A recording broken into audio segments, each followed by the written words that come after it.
আসসালামু আলাইকুম। এই ভিডিওতে আলোচনা করব বাংলাদেশের প্রথম নোবেল বিজয়ী ডক্টর মোহাম্মদ ইউনূসের জীবন কাহিনী নিয়ে। তাই আপনি যদি তার লাইভ স্টোরিটা শুনতে চান তাহলে পুরো ভিডিওটি মনোযোগ দিয়ে দেখতে হবে।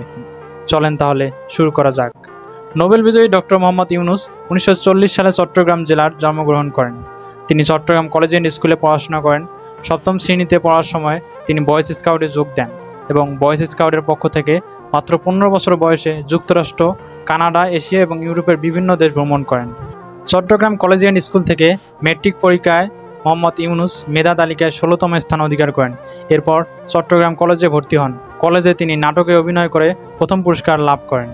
1957 সালে মোহাম্মদ ইউনূস ঢাকা বিশ্ববিদ্যালয়ে অর্থনীতি বিভাগ থেকে BA এবং MA সম্পন্ন করেন এবং চট্টগ্রাম বিশ্ববিদ্যালয় থেকে PhD করেন।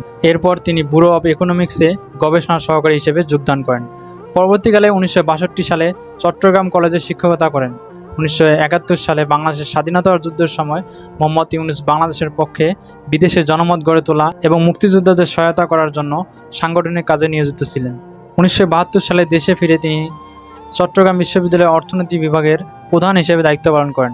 ডক্টর ইউনূস বিশ্বের বিভিন্ন বিশ্ববিদ্যালয় থেকে মোট 62টি ডিগ্রি অর্জন করেন। ডক্টর ইউনূস বাংলা এবং ইংরেজিতে বেশ কয়েকটি বই লেখেন, যে বইগুলো থেকে তার জীবনী এবং বিশ্ব অর্থনীতির ধারণা পাওয়া যায়। ডক্টর ইউনূস দারিদ্রতার বিরুদ্ধে সংগ্রাম শুরু করেন 1974 সালে বাংলাদেশের দুর্ভিক্ষের সময়। এক কথায় আমরা বলে থাকি 74-এর দুর্ভিক্ষ। তখন তিনি বুঝতে পারেন অল্প পরিমাণে ঋণ দরিদ্র মানুষের জীবনমান উন্নয়নের অত্যন্ত কার্যকরী হতে পারে। সেই সময়ে তিনি গ্রামীণ ব্যাংক অর্থনৈতিক প্রকল্প চালু করেন। এভাবেই ধীরে ধীরে ডক্টর মোহাম্মদ ইউনূস 1976 সালে গ্রামীণ ব্যাংক প্রতিষ্ঠা করেন গরিব বাংলাদেশিদের মধ্যে ঋণ দেওয়ার জন্য। ঋণের টাকা ফেরত নিশ্চিত করার জন্য গ্রামীণ ব্যাংক দল পদ্ধতি ব্যবহার করেন। গরিব মানুষদের জীবনমান উন্নয়নের জন্য তিনি ঋণ দেওয়ার পাশাপাশি আরও বিভিন্ন উন্নয়নমূলক কাজ করেন। তার প্রতিষ্ঠিত এই গ্রামীণ ব্যাংক 2006 সালে শান্তিতে নোবেল পুরস্কার লাভ করেন। ডক্টর মোহাম্মদ ইউনূস 1996 সালে সাবেক প্রধান বিচারপতি মোহাম্মদ হাবিবুর রহমানের নেতৃত্বে গঠন করা তত্ত্বাবধান সরকারের উপদেষ্টা হিসেবে দায়িত্ব পালন করেন। এছাড়াও তিনি শিক্ষা, প্রাণী ও প্রযুক্তি 3টি মন্ত্রণালয়ের দায়িত্বে ছিলেন। মোহাম্মদ ইউনূসের বিরুদ্ধে শ্রম আইন লঙ্ঘনের অভিযোগ প্রমাণিত হওয়ায় 2024 সালের 1 জানুয়ারি শ্রম আদালত তাকে 6 মাসের বিনাশ্রম কারাদণ্ড এবং মোট 30,000 টাকা অর্থদণ্ড দেন। আদালতের এই রায়ের বিরুদ্ধে 1 মাসের মধ্যে ডক্টর ইউনূসের পক্ষের আইনজীবীরা আপিল করেন এবং শেষে তার জামিন হয়।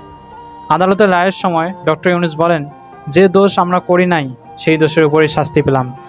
এটা আমাদের কপালে ছিল, জাতির কপালে ছিল, আমরা সেটা বহন করলাম।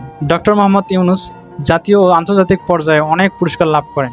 ডক্টর ইউনূস তার প্রতিষ্ঠিত গ্রামীণ ব্যাংক যৌথভাবে 2006 সালে শান্তিতে নোবেল পুরস্কার লাভ করেন। তিনি প্রথম বাংলাদেশি হিসেবে নোবেল বিজয়ী হন।